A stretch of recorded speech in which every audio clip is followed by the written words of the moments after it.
What was your favorite thing that you did on NXT 2.0? You know, my favorite thing that I did, I think, which is pretty ridiculous, but I think my favorite thing was when I had a triple threat match that was meant to be me, JC Jane, and Io Shirai. And then JC Jane just dies. And then I went on the fly with Io for like 6 minutes.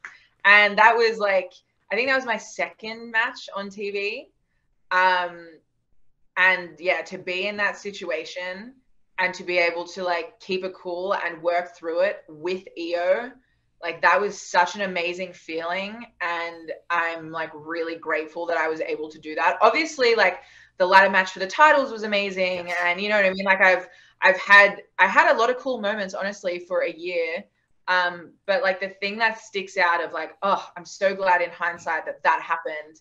I'm really glad for that because I feel like that was a huge, like really in the deep end. Like I didn't know how TV wrestling worked at that point. I didn't know how anything worked. Like in that moment, I just knew like, I know how, like I stood up and I looked around and I looked at the turnbuckles and I saw the WWE on the turnbuckle and I said, like, I've been in a wrestling ring for 5 years. It's the same thing. Doesn't matter if it's a live TV show. Doesn't matter if Shawn Michaels is on the other end of the headset.